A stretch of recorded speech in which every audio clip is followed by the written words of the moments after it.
Well, hello, everyone, and welcome to our weekly gathering of HRs, IOs, recruiters, and everyone who likes to help people in the world of business, including one actor. And Jeremy, today we're going to take a look at how to get employees to solve company challenges while giving sense of purpose. I really like the notion of the employees solving company issues because it gives them much more sense of buy-in to the organization and really sort of goes for what I believe is important is employees having that sense that they're part of something greater than just a 9 to 5 job. To me that's sort of the first part. But how, while giving them a sense of purpose, is that how those sort of come together? That if organizations and the employees solve the issues, they're really taking more of a sense of ownership. They are, and there's a lot of different things that are included here, like innovation and lots of other variables. And Tom, I was thinking about this. Tom, ask me why I love the field of IO psychology so much. So I'm just pretending you're asking me. And the answer is because everything seems to come together and the dots just seem to connect by themselves. Tom, we've talked so much about the paradox of leadership. In order to become powerful, you have to give power away. So, of course, looking up articles, looking up some research for today's topic, I find a couple articles and one just stings me. It's called Paradoxical Leadership and Employee Innovation, Organization-Based Self-Esteem, and Harmonious Passion as Sequential Mediators. As always, the titles are going to be a mouthful. But how do you break this down? So what is paradoxical leadership? I'm going to get into this a little bit, get the juices flowing in everyone's minds. Paradoxical, I'm reading verbatim. Paradoxical, this is interesting. Leadership is defined as leadership characterized by seemingly competing yet interrelated behaviors used to meet the organization's structural demands and subordinates' individual needs, allowing employees to act on their own while maintaining control of them. I've read that 10 times. I have no idea what that means. It's a lot. It makes no sense to me. So of course, I'm reading on and on and on, but we start to pull a couple of the things out, and we start to look at what are the correlations based on this study. So we'll get the ground nice and paved here for a smooth start. Basically, the paradox of leadership is in order to become powerful, you have to give power away. So the paradoxical leader maintains control while letting go of control.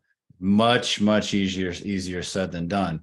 I will note, I'll throw these references up in the chat, and one will include a link. There's a blog I wrote a while ago. It's, I think, the exact name of this topic. You can go on the blog section of CBOC, click down into categories, click my name. It's right there. Plus, I'll share it. But it's there because in the blog, I answer some of the concerns. Well, what about giving away important company knowledge? What about X? What about the political clout that people have? So that'll help answer some things as well. Because again, it's easier said than done. But as a result of leaders doing this and saying, okay, here's the shared goals. I maintain control of you as your boss, but I want you and I encourage you to think independently.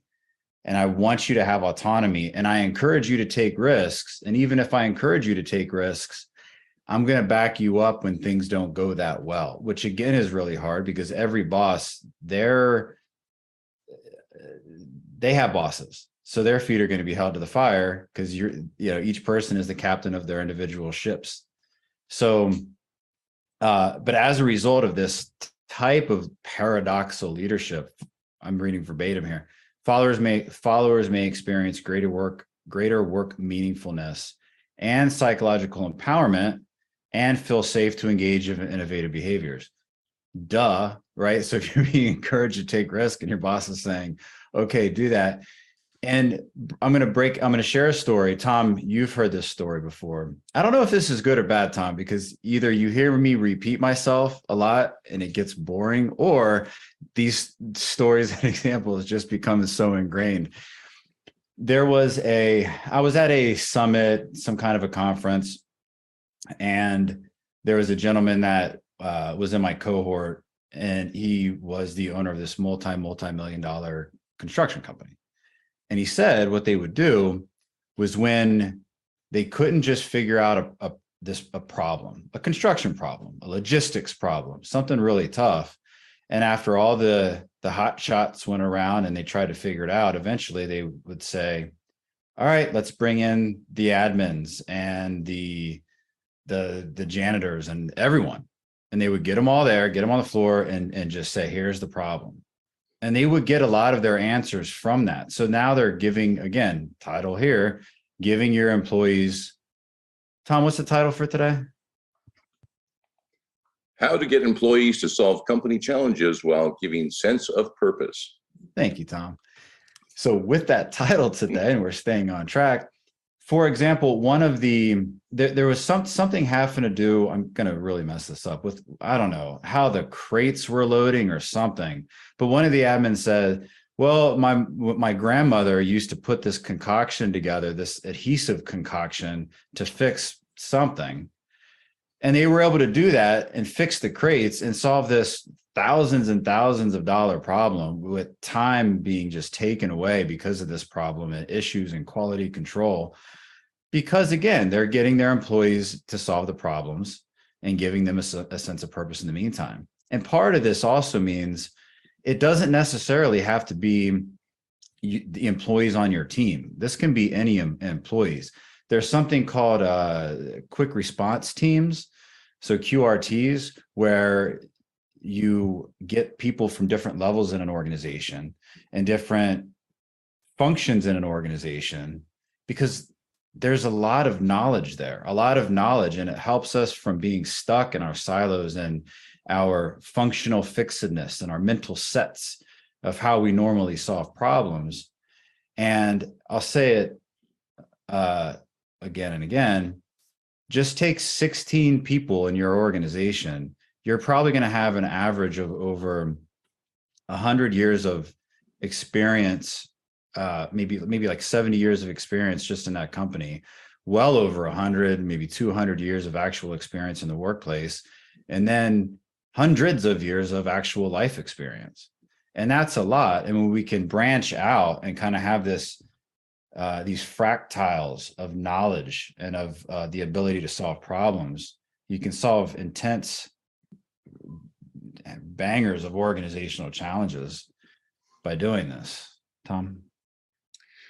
Well, like, I believe everything you say, and it makes sense to me. You better, Tom.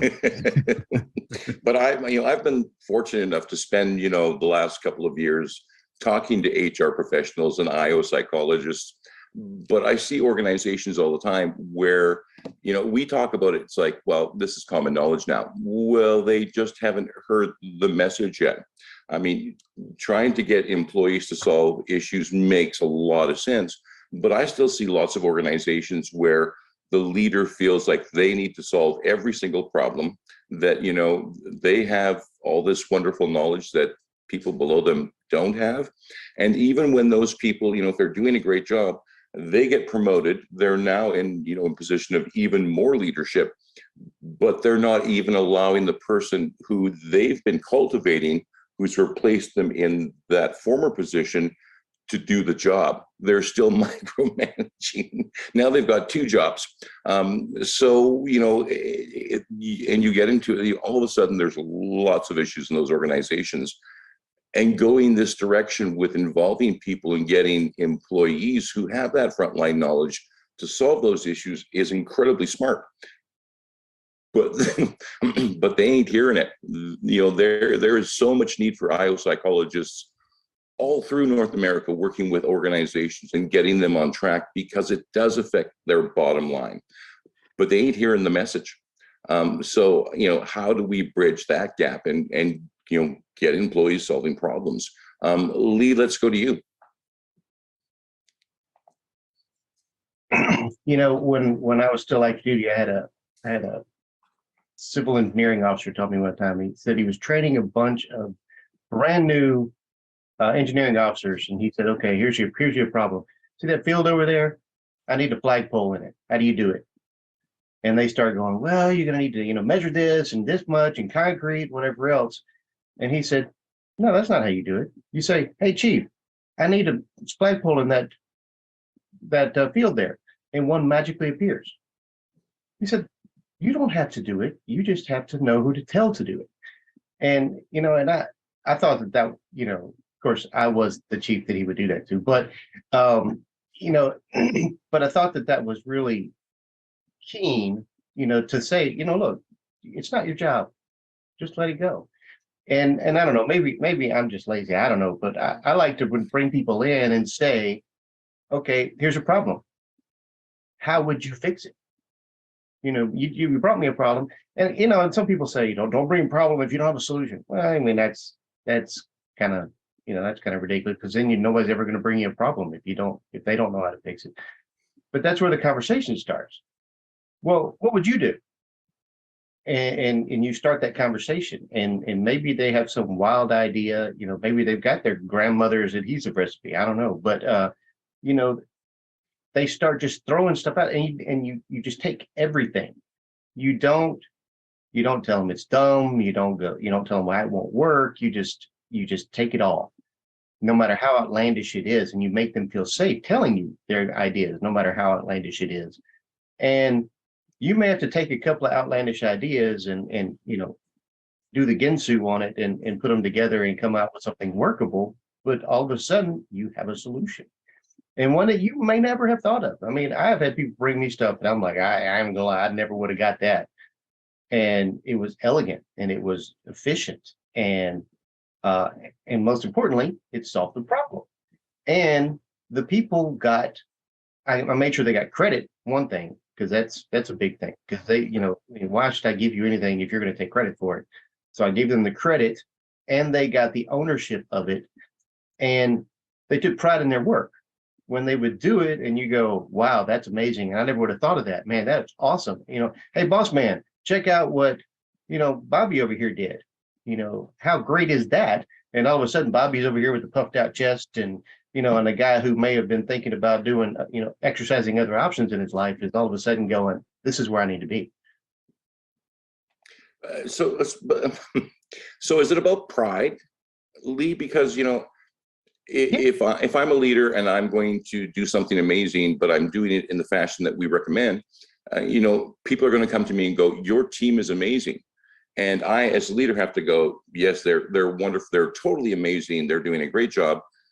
I don't really have the ability to go, well, they're amazing because I let them do all the work, which is actually kind of true. And, you, as a leader, you need to be a leader.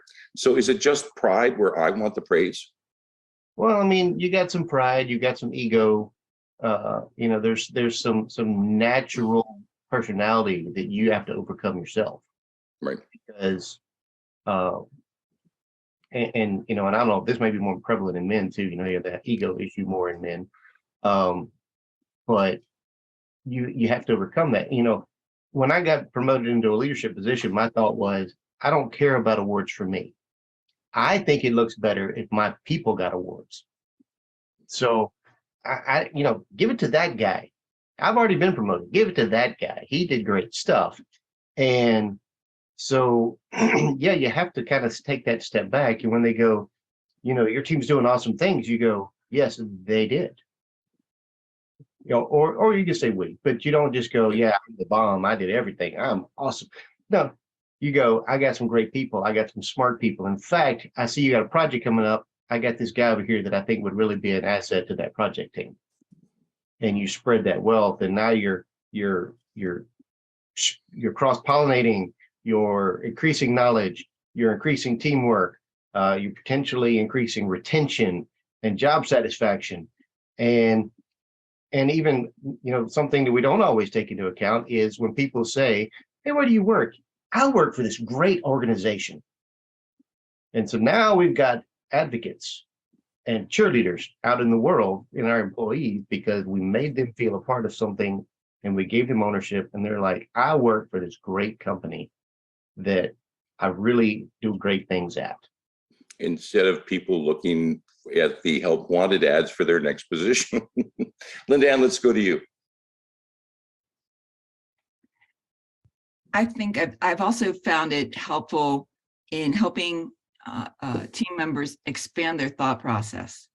And so when they go ahead and solve a problem, maybe it's not a perfect solution or whatever, or if they get a little stumped and you start to ask them a couple questions, it helps to expand how they think and without having to tell them initially the process to go through, because it means a lot more when they're faced with, a bump in the road or whatever, and you go through the thought process on how do you think through the solution and meet all the needs that you need to meet for the organization. So it really gives an opportunity to help expand their thought process and going through that as well. Yeah, if we can get them thinking, that's probably the first step. Dr. Ariana, let's go to you. Yeah, I'm just going to touch on what both Lee and Linda Ann said. I think a part of it is, helping leaders to not worry about getting credit. I think that is a big thing, people feeling like, I want to put my stamp on this. But I think over time, when you develop your team and they're the ones cultivating all the great outputs for you, I think it's helping them understand that that will be salient to their leaders, right? So it is about removing that ego, like Lee was saying, and allowing them to switch from I to we, and that it's still their successes, even if it's not their efforts, but that can be a cognitive disconnect sometimes for people. I also think another interesting part of it is the fear of team failure. I think that stops a lot of leaders, like that there's true not trust in their people, especially if it's someone who's high in impression management and cares a lot about organizational politics. There can be that pressure to be always perfect. My team never makes mistake. But we have to bring in that human element where that's a part of the process. A lot of organizational growth is a process, and we have to go through making the mistake to reach, the best product that may not never have reached otherwise. And then lastly, I really like Linda Ann's point around team growth. And I think that really relates to this part of team failure as it relates to delegation. Because I find models of delegation really fascinating, because the truth of delegation is it is hard at first. It's like this process where you start at the bottom and you may double or triple your time that it takes to do something because you're teaching and you're learning and you're engaging. But then all of these are long-term strategies with long-term payoffs when eventually your team grows and they teach others and they blossom, and then all of this work that you would have had to been doing yourself, you're in that fear mode of controlling everything, you can really let go, and eventually you'll have all stars that are doing it for you. It does take time, and a couple of questions pop into my mind for you. Are we doing a good job in developing our teams? And as you said, it takes time if you're going to go down this path because you're teaching. Do organizations rush too much? Do we leave everything, we should be dealing with this for 6 months, but we've only got 6 weeks? Is that sort of the standard operating mode for most organizations? I hate to always say that it depends, but that being said, I think yes. I think right now we're in a culture where busyness is becoming a status symbol, which I find really fascinating. People are no longer asking how are you doing? It used to be I'm fine, or you're fine, Now it's I'm busy. Well, I'm busier. And I think we see that in the work culture of always needing these instant outputs, not always giving the time. And I also think one other big factor is work overload, people just being so overloaded at the workplace where sometimes they're expected to do the job of 2 or 3, especially in companies facing a lot of layoffs right now. That's becoming more common. You lose half your workforce, not hiring anymore, but expect the same amount of output. So I think that, those are a lot of factors that can influence leaders not even feeling like they have the time to do the delegation. So, David, I think you have your mic on. There we go. Thank you very much. So, Jeremy, this requires a lot of change, and change is difficult.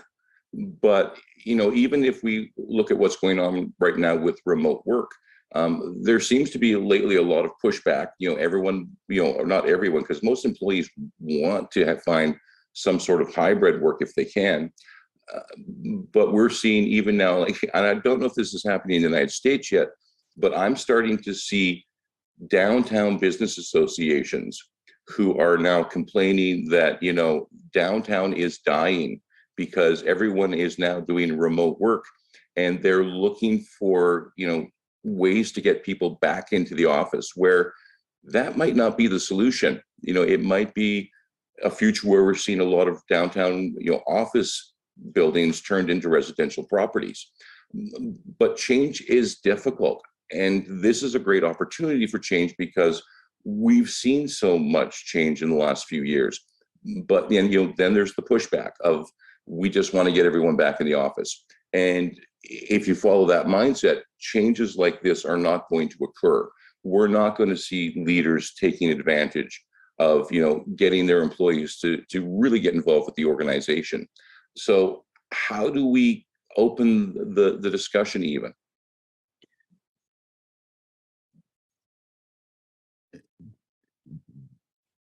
Maybe for this topic, if leaders, managers are looking at it, maybe don't consider it a change. Maybe it doesn't really have to be change. When you look at, when you look at change, all the different scales, especially with your large scale changes, right? You've got to give at least 6 months after the change is done for it to take place. A lot of companies prematurely say, well, that didn't work. And they're halfway through even the change implementation without even giving people the chance to practice, get acclimated, and then be superstars with whatever that change is.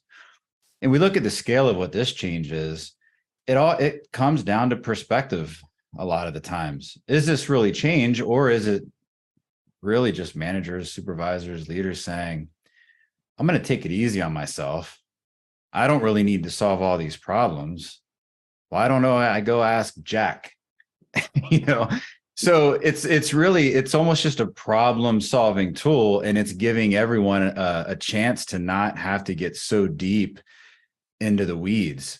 Going back to something you were saying earlier about with people jumping into problem solving right away and the micromanaging issue, if you're in a leadership position, it's really important. It's hard. I get it. We're human, but it's hard to get away from, all right, I used to be the master at this task and now I got promoted, so now I'm leading.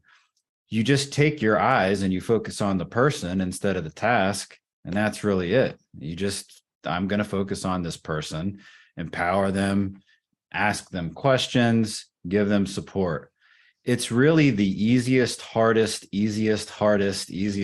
depends on how you look at it, thing to do. And if you're a boss out there, why not just give yourself a little bit of a break, have like 1 or 2 more pieces of communication, tell your employee they're good at something, ask them for advice on how to solve this problem, and then go get lunch. Because we often make these things really big initiatives and we're going to do this whole thing. And sometimes it comes down to having meetings about meetings or all that. Sometimes it brings me back. There's this commercial I kept seeing a couple of years ago. There's just people walking through a city. There's a trash can. There's a piece of trash next to the trash can. And everyone's walking by, rightfully so, disgusted with the trash. Oh, look at that. Look at these people just leaving trash.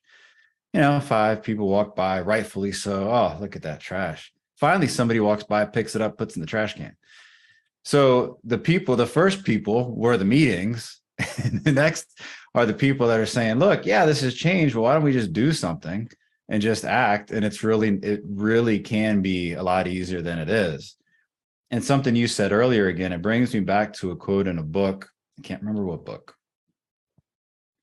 And it was, organizations never have the time or the resources to do it right, but they always have the time and the resources to do it again because they don't want to do it right the first time, which is quite interesting. Tom, I don't know exactly if I answered any of your questions, but that's what I got. And it was entertaining. Linda Ann, let's go to you. Jeremy touched on some of the things that I wanted to bring up, and that one of those things is preparing your team with low risk opportunities before you need to have them do a major solution, right? So that they're used to taking small risks and succeeding. And if they fail, it's not the end of the world, or crisis in a company and those kinds of things. So just preparing them with those small opportunities and used to taking some initiative on that level is really important and really one of the ways that you prepare for the future. And I love what Jeremy said, because one of the things that as a leader, you don't really need to know everything anymore, and you can't know everything anymore, but you just need to know how to get the best out of people. And so if you can master that art, then you're way ahead of so many others. As far as the community piece, where you were talking about what do we do if everybody wants to come back or they want you to come back into the office, the millennials are really, or the Gen Zs and so forth that are looking to come back for the social aspect of it, that doesn't mean it needs to be a social gathering within your organization. If we go ahead and create the communities in the cities or whatever, where they can go work remotely, it doesn't have to be with your employees. And then they can get that sense of community and social interaction without traveling, 45 minutes or whatever. And I think that one of the gaps in our society is, that the religious organizations, the churches and so forth, are shrinking. But one of the reasons that because people aren't buying into the religious concepts the way that they used to. But one of the things that people loved about their church community was it was a community, a supportive community. And so I think that's a huge opportunity for churches, is to do things that create some sense of community without the religious dogma. Yeah, you're already doing it, and you're doing it well. So maybe it's time for a change once again. Brendan, let's go to you. So I wanted to touch on something that I thought was interesting that Jeremy brought up about this concept of having meetings to have meetings. I actually worked someplace where we had to have a meeting about how we had too many meetings, and then we had to schedule a meeting to then summarize what we had in that meeting about too many meetings. And it's just this infinite paradox that just continues and spirals out of control. But as far as getting to develop these employees, you really have to get them involved in these projects, and it really needs to be a collaborative effort. And then, starting them out with little exposure to certain things, and then giving them, a little bit to bite off before you give them more. And I think that's what managers struggle with, is that, okay, you want to eventually get them to do 100% of a project a year from now. So you got to get them to do 10% of this project now. In a couple months, 25% of this project. A couple of months down the line, maybe you bump it up to 75, depending on that progress point. But that requires thought and effort, and so many people in these managerial positions just go, all right, the 10% is enough, I'll just do it myself. Well, the 10% helps. It's 10% more time back to you. And I don't think enough people are looking at it that way. And that's truly the best way to develop somebody, especially if their skills are still being learned. And it's just giving them a little bit to build up their confidence, because ultimately this is taking a psychological approach. Confidence is going to be the most important part of their progress and success. Well, let me ask you this, Brendan, because you have the frontline experience here, but what happens because I've seen situations where the leader allows the employees to take on those smaller projects and prove themselves, but when it comes to that 1 or 2 big projects a year, they're going, well, this is a major project, so I have to take over now. So how do you have that conversation with them to go, you've been training your employees all year long on these smaller projects, it's now time for you to take a step back on these major ones, because the leaders are feeling that if it does go wrong, it's their position that's on the line. So how do you have that conversation? I think leaders take too much of an approach of that they're a high-end racing car and they need to build themselves under pressure, which is fine, but it really needs to be more of an approach of gradually getting things into place. So as you gradually give them those tasks, yes, that's a major assignment, but that major assignment is going to have little tasks to it. And any little bit of time that you can, and again, the commodity I'm functioning on is time. Any little bit of time that you can give off to somebody else, as well as the other commodity is their learning experience, their training, and their development, it's going to be beneficial to you as the manager. It's going to be beneficial to that employee. And that's how you build up your team, and that's how you build confidence in your team. for themselves as well as for yourself, knowing that I can go to this person and they can do it. Thank you very much for that. Lee, let's go to you. Just to kind of piggyback off of what he said, it takes a lot of dedication and determination and patience to give up that control and to train the people to do these things. And a lot of times, it's not necessarily micromanagement, not intentional. It's impatience. I don't have time to sit here and teach you how to do this. It's faster for me to just do it.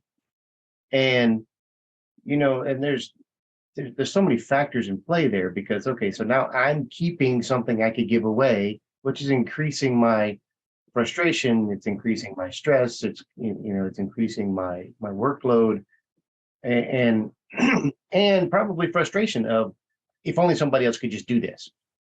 And without realizing the paradox of, well, they could if you show them.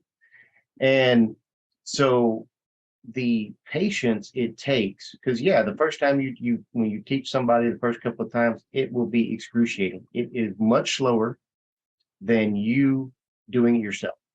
And when you have to go and you go, okay, let me show this to you again. No, click there. No, not there. Click there. And it's almost like trying to teach my parents something on the computer. I mean, you just no, click there. And you have to do it until they get it. And it's hard, because most of us are not very patient. I mean, I know that is a challenge that I have. And so taking the time to do that can be very, very taxing and very stressful. And you have to keep that back in mind that, this sucks right now, but when Bobby gets it, he's got it, and I don't have to do it anymore. And because I don't want to do it. I don't like doing it. And, here you go, Bobby. I heard you for a reason. And, and so a lot of times people just give up. They get frustrated. They're like, oh, give me that. I mean, how many times have you seen somebody doing that on a TV show or something where they just can't stand it. Somebody just don't give me that and let me do it. And it's so hard to sit there a lot of times and watch someone fail and fail over and over and over again, and, watching the toddler try to walk, and, it's tough. And, quite frankly, not everybody is up to the task. They probably could be with a little training themselves, but naturally, I don't think the human condition is really very patient. And so without that being part of your toolkit, you're not going to be very successful at letting go of micromanagement. And it will annoy the fool out of you that you're micromanaging in a lot of cases, but you have to let it go. And so a lot of times this is the failure on the leader's part, not the people's part, because, they're not getting it. Well, they're not getting it because you didn't show them. And you didn't show them again, and you didn't show them for the 5th time, because they need that. And, I know I've struggled with that at times too, but then, I have to remind myself, I don't want to do this. I want to give this to you. I think everyone should be asking themselves, is my workplace a comedy or a very dark drama? Linda Ann, let's go to you. I like what Lee just said, and I wanted to draw the analogy, and without diminishing the adult learning process. But if you look at a child and they're getting ready to crawl, if you look at the progression of people through their position as they gain more or take on or are given more responsibilities, you can draw that perspective from a baby learning to crawl, and then the steps and how many times they fall down before they're good at taking steps, and then they try the stairs, and then they get better at that. And you're usually there just to catch them if they fall, not tell them how to move their arms and legs. And so, soon if you let them go, then they will be, crossing the street by themselves. And so if you can put it in that perspective, when you're giving adults the opportunity, and also you don't have to tell a baby it's time to crawl. They tell you, right? And there is some parallel with adults in your workforce that when they are ready, they will want to take on those new responsibilities. You need to be aware of those signals and provide them those opportunities. But I think the fear in both as a parent and a leader is they won't need me one day. Yeah, that's the point of leadership. That's the whole point. And the other thing too is how do you, while giving them a sense of purpose, if you've communicated the organizational purpose and you've aligned their career path with the organizational purpose, doing what needs to be done for the organization will automatically have a sense of purpose for them. Jeremy, let's go to you. Linda Ann, I think you were saying it, like referring to someone else, like Tom's last question. If you don't, something like, yeah, you might think they won't need you, but if you're not developing your people, then there will be no one to fill your spot. Therefore, no one will want you to get higher. Or maybe you said it was Brendan's point made a long time ago. Does this That ring a was bell? Lee. That's Lee. Lee, got it. All right. Very good. Hey, just want to give credit where credit's due. This study and these studies in the blog I'm going to reference, if you're listening to the podcast or watching the video, it's down in the description. But this particular study, I'm going to refer something real quick. This is another, because they're long titles, but we're taking information from it. So we've got to give some credit. It's from the HR Science Forum. Are you really doing good things in your boss's eyes? Interactive effects of employee innovative work behavior and leader member exchange on supervisory performance ratings. Again, these are never short titles. I pulled out something that I thought was interesting and then some insight behind it. So in the general discussion of this particular article, I'll read verbatim. Across 2 multi-source studies, we found that employees who engaged in innovative behaviors received higher performance ratings from their supervisors. Okay, why is that important? That's important because if you're a supervisor, do you really want to have to give out bad performance ratings? If you're giving out bad performance ratings, it means A, it doesn't make you look as good, but B, now you have to maybe have an employee development plan. Now you have to justify that. Plus, if you're giving out bad performance ratings, it probably means that your time spent with the employee isn't the best time, and it's not the most fun having that employee as an employee. So if you're getting employees to solve your organizational challenges that you just can't solve, or would like to help with their insight because you're allowing them to be and encouraging them to be innovative, here you go. Again, we found that employees who engaged in innovative behaviors received higher performance ratings from their supervisors. What's the takeaway? If you're a supervisor, give your employees some problems to solve and encourage them to be innovative, and everybody wins. The next line here says, however, this relationship was stronger for high LMX employees than those in low LMX relationships. What that means is LMX, that's leader member exchange theory. It's almost like, in layman's terms, it's playing favorites. There are certain employees who you give more attention, more resources. There are in-groups and out-groups, just like we have in our own lives with friends, with family. So it's the same thing that happens in the workplace. So if you're a leader, just be mindful of this. Who are you giving more attention to, and who are you giving more resources and accolades to? And try to even that out a little bit. And being mindful of that, you can also build up and pull up those other employees. Tom and Linda Ann, you were mentioning about those employees who might be those sleeper success stories because they're just not prone to speak up or beat their own drum, toot their own horn kind of deal, but they may be ready, like Linda Ann was saying. And there's a lot of, Tom, you speak a lot, rightfully so, about the different or the concerns that leaders are going to have. I'm going to pull it back, and now I'm going to go and I'm going to talk a little bit about what's in this blog, and then I want to give some insight behind it. The gist. Here's the gist. Basically, we're talking about here today, asking employees for solutions to your unsolvable problems. Even better, asking employees whom you would never think to ask.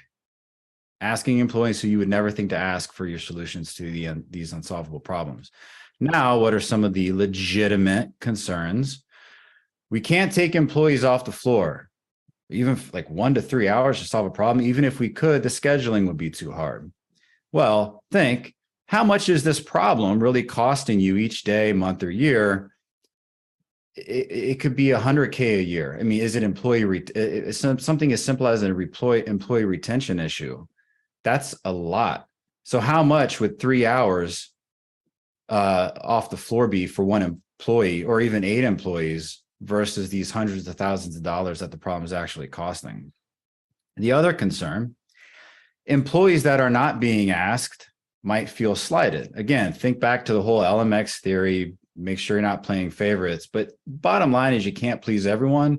There's a couple ideas that are listed in the blog to get around this a little bit, but you also have to think in terms of this, because you can't please everybody, but we can try.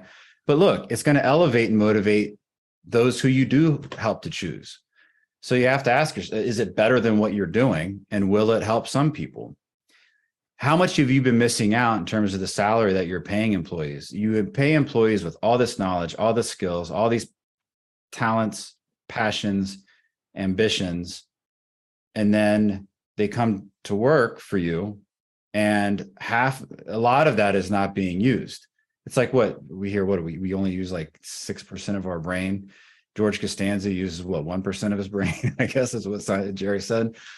But how much are we really getting out of employees in terms of percentage of what they could be offering? So are we missing out on this salary investment that we're providing?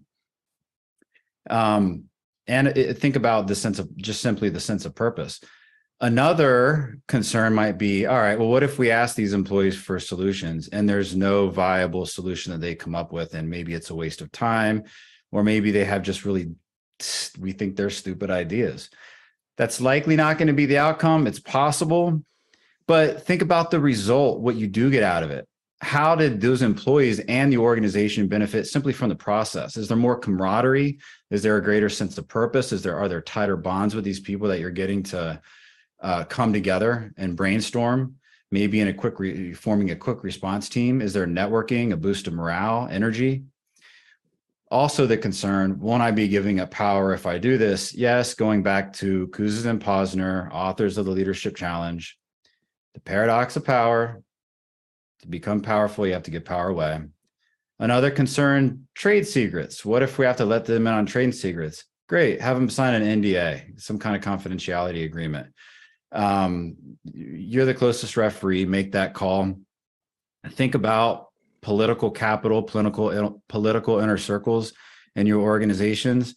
Some organizations have gone months, some organizations have gone decades without feasible solutions to some of the problems, and they just keep putting back on the back burner.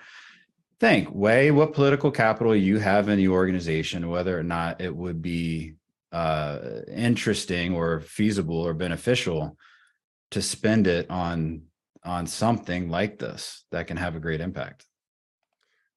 I think this is all great, but I have one fear pops into my mind, and it's that organizations who try this but they don't do it well, and especially around the idea of communication.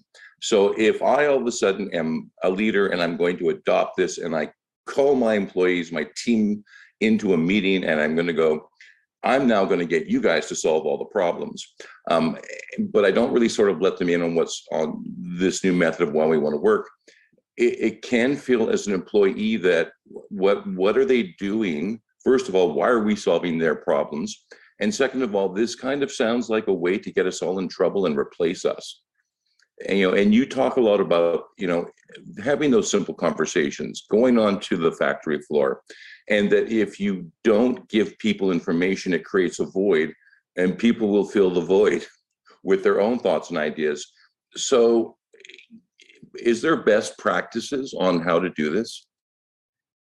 That's such a good question that I'm about to defer to answer to another time, because that requires a very thoughtful answer.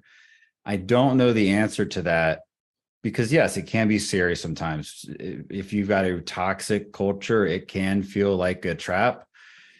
Part of me wants to say though that employees who are thinking that, just check your line at the stinking thinking door. And when people are asked and given a little bit of, hey, here's a little bit of information on what's going on, you're really good at this, could you help us solve the problem? I'm guessing just simple as that, employees are going to be like, yeah, I'd be glad to help. People love to help. People love to share their knowledge. And especially if you say, you're really good at this, could you help us solve this problem? I think the benefits far outweigh the risks. And I think that you have to be a very poor communicator for that to go wrong. And if you may be a very poor communicator, so think of how you're communicating the message first and how it will be received. If you're out there and you believe you're a poor communicator, just test it on yourself in the mirror, whatever your messaging is, or test it on someone in a low stakes situation. It's about, again, taking that step where you can just get rid of so many headaches and do so much good for morale and productivity and everything else.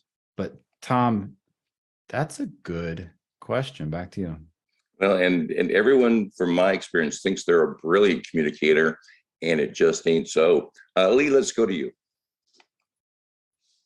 Well, first I want to say to anyone listening, if you think you're a brilliant communicator, you need to talk to Tom. But, so much I can tie together there. So I'm about to try to make this really quick. I know we're getting short. The first thing I thought of when we were talking just now was the bowl of frog thing. You know, you throw that frog in the boiling water, out he goes. So employees are kind of the same. You bring them all in a room and you go, hey, we got a problem. Solve it. Well, you just throw them in the boiling water and they're like, I am out of here. So because of all the things you just mentioned, you know, you setting me up, why am I solving your problems, yada, yada, yada, yada. But if you do it in pieces, so you go in and you say, okay, I need you to help me with this small problem or this portion of this problem, and you do it in little pieces and you get them used to that. And you start getting that buy-in. I mean, it's going to take some time to do it correctly, but the communication and the process is so key because of everything you just said about the way they're going to react to it. And then just to tie back to some other things, and like so many times we tie things to other conversations we've had with the bad performance reviews. I mean, God, this was horrible in the Navy. You got all these people that they could barely breathe without being told, and they're getting these glowing reviews because nobody wants to do the hard work of training them and giving them the evaluation they actually earned. They don't want to be the bad guy. So, which also comes back to the performance review. If you do an annual review and it's a surprise, you're doing it wrong. You need to approach your people all year long and do the development. If they're messing up, it shouldn't be a surprise at the end of the year. They should know, and they should be working on the way so that you can honestly give them a good review at the end because they have corrected all these wonderful things that they were doing. And this also goes back to selection of managers. We've talked about this, where you take the guy who's great at the job and you promote him to supervise the people doing the job. And you don't train him, and he doesn't want to be he's not a people person. He doesn't want to be a leader, yada, yada, yada, yada. So he just does not do well. And you got managing through fear, you got micromanagement, you got all these things because they don't know how to deal with people, but they sure know how to run that line. So, you really got to be careful of picking the right people to do the management positions and training them to do the management positions and having them manage the people, not the work. Let the people do their jobs. You work with the people. And if we train the people to actually manage those people, a lot of this goes away because you're allowing them to do the work. You're allowing them to solve problems. You're getting their buy-in. And then, of course, the communication. This is where that, however you do it, if you're on site and you do manage by walking around, or if you do regular check-ins on Zoom, or however you're doing it, where you talk to people regularly, not just every other week or, big staff meetings or whatever, but talk one-on-one. How's it going? What can I help you with? What issues are you experiencing? Do you need anything to do your job? And if you just do that on regular intervals, then none of this comes as a surprise later. And you don't have to pull somebody off the line necessarily for 3 hours because you talk to them for 5 minutes here and there and you already know. Good advice. Linda Ann, we got a couple of minutes left, but let's go to you. Yeah, I wanted to make a comment on the poor communication issue and so forth. And one thing that I've noticed is sometimes people, managers especially, are poor communicators because they're frustrated or under an enormous amount of stress. So their communications tend to reflect whatever their frustration is or is abrupt or something like that. One thing that you can do is have one of your team members help you with that communication. If you need to write a letter, and I've done this before, where I went, you would do this much more diplomatically. Here's what it needs to say. Can you write that for me so that I don't piss more people off? And you can do that. You can have them do a team. If you're going to present something in a meeting, you can have them do that with you. And while you're working on your communication efforts, maybe it'll take some of the stress, back it off a little bit, and you can evolve in your communication as you're working through and helping others advance. That is some great advice. And with that, Jeremy, we're down to about a minute left, but we do have some upcoming events. We're going to, I see there's nothing between today and the 29th of December, but you want to give us a highlight of what's going to happen then and maybe into the new year? Oh, I suppose, Tom. First, Merry Christmas to everyone. I see there's some festivity here today. And on the 29th, how to rebrand yourself as a better leader to your Intech team will be on the 29th. And stay tuned. Deborah Colazzo and Linda Ann are in development for a leadership summit. Am I saying it right, Linda Ann? That will be ready to rock and roll. Give us a month and a year. February 2023. Yes. So we'll start getting some information on that out soon. Ho, ho, ho. Merry Christmas. We'll see you guys next week. Thanks, everyone. Counting out in 1, 2, 3, 4. Wait, counting out in 5, 4, 3, 2, and 1.